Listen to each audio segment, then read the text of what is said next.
के लिए। पहला सवाल, क्योंकि आप नेता भी हैं, एक बहुत बड़ी टीवी स्टार भी हैं। साबरमती रिपोर्ट एक करके फिल्म आई है और उसको लेकर बहुत से सवाल जवाब है। सच दिखाना बहुत कठिन है और सच को पर्दे पे लाना उससे ज्यादा कठिन हो जाता है स्मृति जी। उस सच को जीना और भी मुश्किल होता है, उस सच को जीना मुश्किल होता है।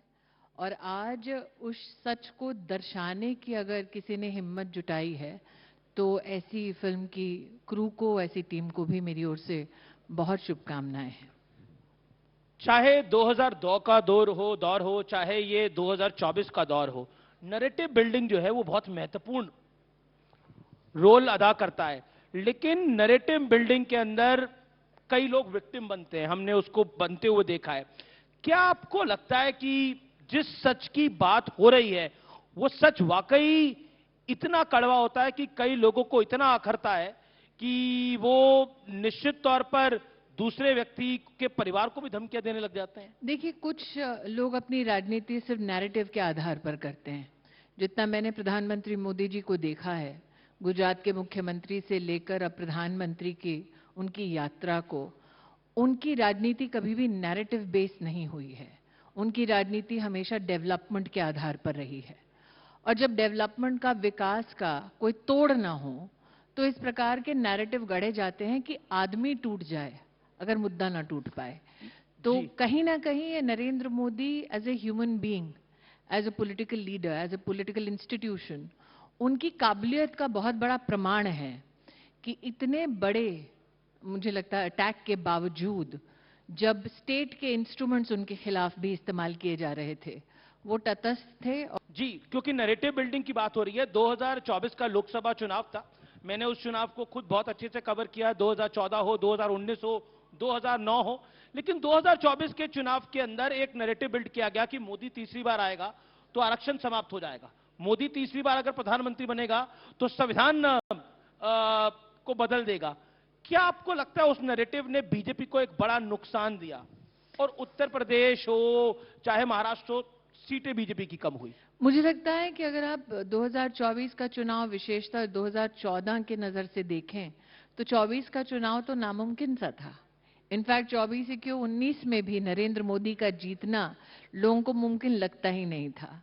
कुछ लोग जो विपक्ष में आज भी हैं, 3 बार लगातार, उन लोगों का ये मानना था कि 14 भी मोदी के लिए मुमकिन नहीं है। तो 14 से लेके 24 तक का ये सफर नामुमकिन को मुमकिन किया मोदी ने। और जहां तक 24 के चुनाव की बात है, मैं इस बात से अपने आप को दरकिनार नहीं करती कि नेगेटिव नैरेटिव जो विपक्ष ने गढ़ा, कई लोग उसके अधीन हुए, कई लोग उसके विक्टिम बने। लेकिन हाल फिलहाल में जो चुनाव में आप परिणाम प्रदेश सरकारों में विशेषता देख रहे हैं, वो इस बात का आपको साफ संकेत देता है कि नरेंद्र मोदी ने विकास की जो गाथा हमारे देश में गठित की है, उस पर लोगों को निरंतर विश्वास है। अच्छा स्मृति जी, आप भी बड़ी डेयरिंग हैं। आपने कपिल सिब्बल के खिलाफ चुनाव लड़ा, फिर आपने राहुल गांधी के खिलाफ चुनाव लड़ा। क्या आपको लगता है 2009 का चुनाव, 2014 का चुनाव, 2019 का चुनाव, 2019 में तो आपने राहुल गांधी को सीधी लड़ाई में हरा ही दिया, और 2024 का चुनाव, क्या आपका अनुभव क्या कहता है?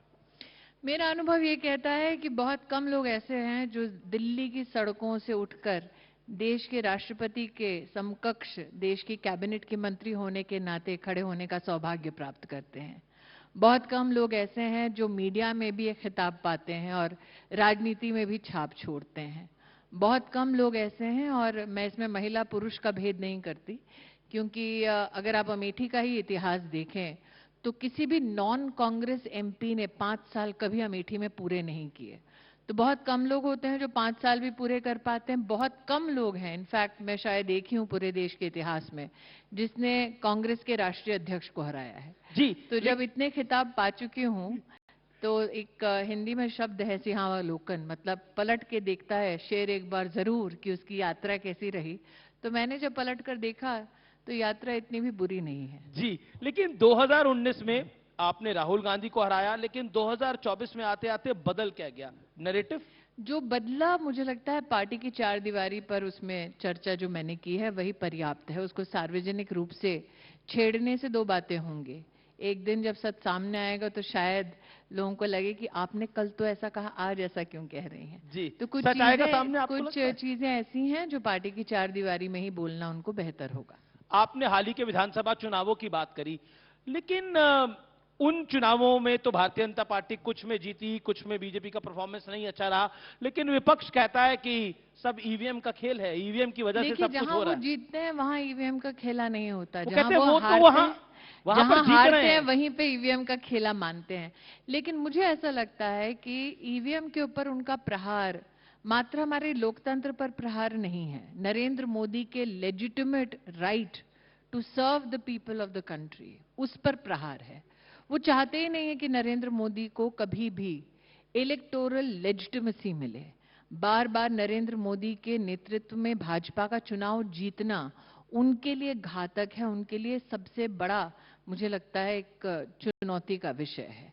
इसलिए जब वो ईवीएम पे प्रहार कर रहे हैं, वो एक्चुअली नरेंद्र मोदी और नरेंद्र मोदी की काबिलियत पर, जनता के विश्वास पर वो प्रहार कर रहे हैं। वो भी जानते हैं कि उनका ये प्रहार या उनका ये एक दुस्साहस कह सकते हैं हम लोग, वो राजनीतिक मायने से, लोकतांत्रिक मायने से, कानूनी मायने से गलत है। ऐसा नहीं है कि वो जानते नहीं हैं। ऐसा नहीं है कि हम उनसे काउंटर सवाल नहीं करते, मैंने काउंटर क्वेश्चन पूछा एक विपक्ष के नेता से, उन्होंने बोला देखिए, उन्होंने पूरी क्रोनोलॉजी समझाई, उन्होंने बोला देखिए, अभी हरियाणा और जम्मू कश्मीर में चुनाव हुआ, हरियाणा जीत गए, जम्मू कश्मीर हमें जितवा दिया, फिर झारखंड हमें जितवा दिया, महाराष्ट्र हरवा दिया। ये क्रोनोलॉजी विपक्ष के नेता ने मुझे सुनाई, जो वो मैं आपको बता रहा हूं। ऐसा राजनीति में जो टिप्पणी करता है व्यक्ति, या तो वो निम्न स्तर की राजनीति करता है या तो वो निम्न बुद्धि वाला व्यक्ति है। तो आपको डिसाइड करना है वो दोनों में से क्या है। जी, लेकिन अब तो कांग्रेस पूरी ईवीएम को लेकर एक जैसे उन्होंने भारत जोड़ो यात्रा करी मुझे थी। नहीं लगता कि कांग्रेस आज के राजनीतिक राष्ट्रीय स्वरूप में जेन्युइनली पॉलिटिकली हमारे देश में कंट्रीब्यूट कर रही है। जितना मैं देख पा रही हूं इस वक्त आचरण को, कांग्रेस के नेतृत्व के आचरण को, मुझे लगता है वो पोस्ट मोदी की तैयारी कर रहे हैं। उन्होंने कहीं ना कहीं मान लिया है कि जब तक मोदी है उनका तक मुमकिन चुनाव नहीं है। जीतना केंद्र में मुश्किल है। लेकिन फिर भी अब तो एक बड़ी यात्रा की तैयारी है उनकी, जैसे भारत जोड़ो यात्रा थी, वैसे ईवीएम कोई विरोध में देखिए, होगा, यात्रा तो वो बैलेट से चुनाव चाहते हैं। देखिए, यात्रा उन्होंने कन्याकुमारी से कश्मीर तक की, फायदा भी हुआ थोड़ा। लेकिन हारे ना, विपक्ष में आज भी बैठे हैं। लेकिन वो तो 99 पे खुश है। यात्रा तो उन्होंने जलेबी को लेकर हरियाणा में भी की, लेकिन हारे। तो यात्रा लेकिन वो करना उनका 99 सीटें अधिकार लेके है, खुश हैं 500 में से। वो उनका विषय है, हमारा नहीं है। मुझे लगता है कि हम या तो अपना दृष्टिकोण, अपना ध्यान राष्ट्र की उन्नति पे रखें या तो उनकी यात्रा पे रखें। मैं एक चीज इंटरेस्टिंग कि चुनाव को मैं जब 2024 के कवर कर रहा था, और ये मैंने बाद में कई बार सोचा, बीजेपी 240 सीटें आने के बाद परेशान थी और कांग्रेस 99 सीटें आने के बाद बहुत खुश थी। यही अंतर है दोनों पार्टियों के डिसिप्लिन में, दोनों पार्टियों के दृष्टिकोण में, दोनों पार्टियों की क्षमताओं में, कि हमारी पार्टी में भले ही आप तीसरी बार सत्ता में आ रहे हैं, तब भी आपकी पार्टी में संगठित रूप से लोग ये परिचर्चा जरूर करते हैं कि कहां कहां हमें और बेहतर प्रदर्शन करने की जरूरत है, कहां कहां हम अपनी ताकत को बढ़ा सकते हैं, कहां कहां हम अपने समन्वय को बढ़ा सकते हैं, अपने कोलैबोरेशन को बढ़ा सकते हैं। हरियाणा में आपको लगता है, आपके अनुसार हरियाणा और महाराष्ट्र में ऐसा क्या ट्रिगर करा कि बीजेपी को इतनी प्रचंड जीत मिली? और हरियाणा में तो तमाम पोलस्टर्स को, तमाम चीजों को धता बताते हुए बीजेपी की बड़ी जीत हुई है। देखिए, नरेंद्र मोदी बार बार कार्यकर्ताओं से एक ही गुजारिश करते हैं, एक ही निवेदन करते हैं कि बूथ पर जाओ, जनता से बूथ पर जुड़ो। बूथ पर भले ही 5 घर हों, 6 घर हों, लेकिन हर घर जाकर निवेदन करो हाथ जोड़कर कि हमें सेवा का मौका दो। तो कहीं भी एरोगेंस कि हाँ नरेंद्र मोदी हमारे प्रमुख नेता हैं, उस बात का कभी भी अहंकार मत रखो। कभी भी इस बात का अहंकार मत रखो कि आज हमारे देश में 80 करोड़ नागरिकों को नरेंद्र मोदी और भाजपा की सरकार के चलते मुफ्त राशन मिलता है। कभी भी इस बात का अहंकार ना करो कि लगभग 40 से 50 करोड़ गरीब लोगों को आयुष्मान भारत योजना का उपहार सहयोग मिलता है। इतनी उपलब्धियों के बावजूद नरेंद्र मोदी बार बार कहते हैं कि आप एक एक घर, एक एक व्यक्ति, एक एक गांव, एक एक गली तक जाइए, हाथ जोड़िए, सर झुकाइए, वोट मांगिए, ताकि आप सेवा दे सके। जी। सत्ता के लिए नहीं, सेवा के लिए अच्छा, वोट एक मांगिए। एक बात, आपको उम्मीद थी कि महाराष्ट्र और हरियाणा में इतनी प्रचंड जीत होगी भारतीय जनता पार्टी की? आप महाराष्ट्र और हरियाणा दोनों में मेरा प्रेस कॉन्फ्रेंस चला लीजिए। जी। मुझसे ये सवाल तब किया गया था, विशेषतः गांधी परिवार की यात्रा को लेकर। तब भी मैंने हरियाणा में कहा था कि यात्रा लोकसभा में भी निकाली हारेंगे, और यात्रा विधानसभा में भी निकाल रहे ऐसा हैं तो ऐसा हारेंगे। क्या हुआ कि कुछ दिनों पहले लोकसभा चुनाव हुए, बीजेपी को उतनी सीटें उन स्टेट्स में नहीं मिली, लेकिन विधानसभा चुनावों में प्रचंड जीत मिल रही है? देखिए, अंततः आपको इस बात से सरोकार है कि क्या आप प्रधानमंत्री पद पर अपने कार्यकर्ता को विराजित कर पाए कि नहीं कर पाए। भारतीय जनता पार्टी ने इतिहास नरेंद्र मोदी के नेतृत्व में लिखा। जी। ये भी सत्य है कि हाँ, जब हम सब इकट्ठे बैठते हैं, बड़े हमारे जितने भी सीनियर्स हैं, वो इस बात पर चिंतन जरूर करते हैं, बताओ कहाँ क्या कमी रह गई, या कहाँ हम अपनी ताकत को और बढ़ा सकते हैं, या ऐसा क्या काम है, या ऐसा क्या संवाद है जनता के साथ जिसको हम बेहतर कर क्या सकते इसमें हैं। संघ का भी बहुत बड़ा रोल है? मैं संघ की प्रवक्ता के नाते कुछ बोल नहीं सकती, मैं भारतीय जनता पार्टी की ओर से भी एक कार्यकर्ता मात्र बोल सकती हूँ। जी। मेरा अगला सवाल है आपसे। आप प्रधानमंत्री मोदी जी पर एक किताब लिखी गई है जिसके लिए आप लगातार यात्रा कर रही हैं, Modi law conversation for a विकसित भारत, जो डॉक्टर अश्विन फर्नांडिस ने लिखी है। क्या है उस किताब के अंदर, अगर आपसे अपने व्यूअर्स के लिए पूछूं हम तो? 4 राष्ट्रों में बिल्कुल। आज ही लौटी हूँ आपके कॉन्क्लेव जी, से 2 घंटे उसके पहले। लिए धन्यवाद। ओमान, कुवैत, यूएई और इंग्लैंड, इन चारों राष्ट्रों में मन की बात के ऊपर परिचर्चा हुई। भारतीय मूल के जितने भी वहाँ के नागरिक थे उनसे भी, और जो उस देश के मूलतः नागरिक हैं, विदेशी हैं, उनसे भी। उनके साथ चर्चा करने में इस बात का एहसास तो जरूर हुआ कि वो काफी इस बात से चकित थे कि एक हेड ऑफ गवर्नमेंट अपनी दिनचर्या में इतना समय निकालते हैं कि वो सीधा अपने नागरिकों के साथ संवाद करते हैं।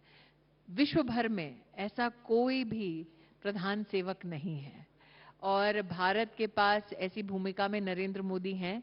ये चर्चा का विषय कम से कम 4 राष्ट्रों में मैंने इन्हें बनते देखा। और दूसरा जिन देशों कि के आपने नाम बताए सारे इस्लामिक कंट्रीज हैं, मुस्लिम देश हैं। मोस्टली सिर्फ Mostly। यूके छोड़कर, जी। लेकिन इसमें एक चीज और देखने को आई कि परिचर्चा के साथ साथ भारत की उपलब्धियां अब हम हिंदुस्तानी होने के नाते मात्र नहीं गिनवाते, वो सामने से अब इन परिचर्चाओं में खुद सवाल भी करते हैं और जवाब भी बनते हैं। तो to be an Indian in these times is very interesting, क्योंकि आप पहले एक दौर देख चुके हैं अपने मुल्क में, जब आपको जाके अपने मुल्क की उपलब्धियां बतानी होती थी, कई बार वाद विवाद होता था। अब बढ़ चढ़कर लोग, और छोटे से छोटे तबके से आए हुए लोग भी, हिंदुस्तान ने क्या क्या हासिल किया है, स्पेशली कोविड के वक्त, उसको आज भी मैं चर्चा में पाती हूँ। जी। राहुल गांधी बहुत जोर शोर से जातिगत जनगणना का मुद्दा उठाते हैं। वो कहते हैं कि बीजेपी मोदी कुछ भी कर ले, हम करके रहेंगे जातिगत जनगणना। आपकी तरफ से योगी आदित्यनाथ कहते हैं बटोंगे तो कटोंगे, प्रधानमंत्री मोदी ने बोला एक रहूंगे तो सेफ रहूंगे। तो ये काउंटर पॉइंट है जो राहुल गांधी ने बोला। आप प्रधानमंत्री से क्या अपेक्षा करते हैं कि वो क्या बोलें, एक ना रहो? देश का प्रधानमंत्री पर खड़गे बोलेगा साहब ही कहते ना। हैं डिवाइसिव पॉलिटिक्स है। अगर देश के प्रधानमंत्री बोलते कि बटो, तब डिवाइसिव पॉलिसी पर योगी बोलते हैं पॉलिटिक्स बटोंगे होते। कटोंगे। मैंने कहा ना, अगर देश के प्रधानमंत्री कहते कि हम सबको विभाजित होना चाहिए, तब मैं मानती कि वो विभाजनकारी बातें कर रहे हैं। प्रधानमंत्री कह रहे हैं हिंदुस्तान और हिंदुस्तानियों को एकजुट होना चाहिए, इसमें गलत क्या है? पर ये बीजेपी का नैरेटिव है कि अगर आप जातिगत जनगणना की बात करोगे तो हम इस देश की 80% आबादी को बोलेंगे कि तुम एक हो जाओ। आपको हास्यास्पद नहीं लगता कि राहुल गांधी बात करते हैं पिछड़ों की, और नरेंद्र मोदी जो स्वयं ओबीसी परिवार से हैं, उनका विरोध करते हैं? लेकिन आपको हास्यास्पद नहीं लगता कि राहुल गांधी बात करते हैं ट्राइबल्स की, और द्रौपदी मुर्मू जी का अपमान करवाते हैं अपनी पार्टी से? आपको हास्यास्पद नहीं लगता कि कोविंद जी जब राष्ट्रपति थे, तब इसी कांग्रेस पार्टी ने उनका भी अपमान किया था? एक राहुल जी की तो इसका मतलब उनके लिए वो समाज का विशेष मुद्दा नहीं है, वो उनकी पॉलिटिकल कन्वीनियंस का मुद्दा है। एक राहुल जी की और शिकायत आई है, वो मैं आपको सुनवा देता हूं। हो सकता है कि आप उसका कुछ समाधान बता पाएं। राहुल जी की शिकायत सुना देते हैं जरा। तो बिट्टू जी समाधान करेंगे, मैं बि- कहां से करूं? 90% बिट्टू जी से बहुत शिकायत है हिंदुस्तान की उनको। आबादी इन वर्गों में से आती है। उसमें आप 5% जो भी इस देश में 3000 साल से जो भी दलितों की, आदिवासियों की, पिछड़ों की, गरीबों की बात करता है, उसका माइक ऑफ हो जाता है। अब उनका माइक बंद हो गया था। माइक कार्यक्रम उनका, माइक उनका, बंद करने वाले उनके लोग, तो दोष मोदी पे क्यों दे रहे हैं? अब बात ही कुछ ऐसी की हाँ, होगी। कांग्रेस का ही कार्यक्रम था खैर। वही तो कह रही हूँ, आपके यहाँ पे शीर्षक में लिखा था, तो बात ही कुछ शायद ऐसी की है कि उनके अपने लोगों को हजम नहीं हुई। जी चलिए, प्रियंका गांधी अब लोकसभा में आ गई हैं और संजय राउत ने आज कहा, जो कि महाराष्ट्र से आते हैं, शिवसेना यूबीटी के लीडर हैं, वो कहते हैं अब शेरनी आ गई है, अब पता लगेगा बीजेपी वालों को। मेरा ये मानना है कि मैं पुनः कहती हूँ, कांग्रेस पार्टी एक पॉलिटिकल ऑर्गेनाइजेशन के नाते, जिसने भी हरियाणा और महाराष्ट्र का चुनाव, क्योंकि मैंने स्वयं वहां काम किया है दोनों स्टेट्स की इकाइयों के साथ, आपको कहीं भी कांग्रेस चुनाव बहुत ही सीरियसली लड़ती हुई नजर नहीं आई। तो एक है ब्रांड पॉलिटिक्स और एक है जेन्युइन पॉलिटिक्स। तो अगर उनका इस बात से कहीं ना कहीं संतोष अपने आप को मानते हैं कि ब्रांडिंग से ही उनकी पॉलिटिक्स है, तो ये उनको मुबारक।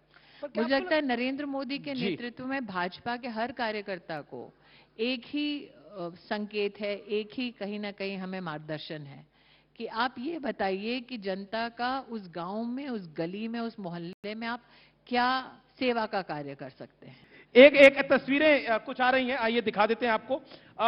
आइए देख लेते हैं पहली तस्वीर किसकी आ रही है। बेहतर सीएम कौन है इन दोनों में से? सीएम है कोई दोनों? नहीं, आतिशी जो सीएम है वो फॉर्मर सीएम है, आपको बेहतर कौन लगता है? मुझे लगता है आप कुछ महीनों बाद जब भारतीय जनता पार्टी के सीएम का चित्र यहां पर रखेंगे तो मैं आपको बता पाऊंगी कि यहाँ बेहतर चॉइस बीजेपी का सीएम है। जी, अगली फोटो देख लेते हैं किसकी आ रही है। संसद में पूरा गांधी परिवार, क्या आपकी टिप्पणी क्या है? One line. परिवारवाद का सबसे उत्तम उदाहरण, क्योंकि अगर वाकई में दलित क्रांति में वो मानते तो अपनी सीट छोड़कर किसी दलित को टिकट देते। आखिरी फोटो है, देखते हैं। अब ये आप ही की फोटो है और आपके दो अवतार हैं, Smriti Irani as a leader and Smriti Irani as a actor. वहां पर भी यूनियन बाजी करती थी, तो लीडर दोनों जगह। लेकिन आपको पसंद क्या है? आपको कौन सा रोल ज्यादा पसंद है? देखिए, मैंने कहा ना अमीश जी, बहुत कम लोग हैं जो 48 की उम्र में इतना सब कुछ जी लेते हैं। तो मैं चाहे माँ के स्वरूप में हूँ, चाहे नेता के स्वरूप में हूँ, या मीडिया पर्सनालिटी के स्वरूप में हूँ, अंततः मैंने जो शिखर प्राप्त किए, मेरे लिए वो सारे शिखर, और जहाँ शिखर प्राप्त नहीं कर पाई वो सारे लम्हे, वो सारे लेसन यादगार हैं। बहुत बहुत शुक्रिया स्मृति जी, इस मंच पे आने के लिए, अपनी बात रखने के लिए।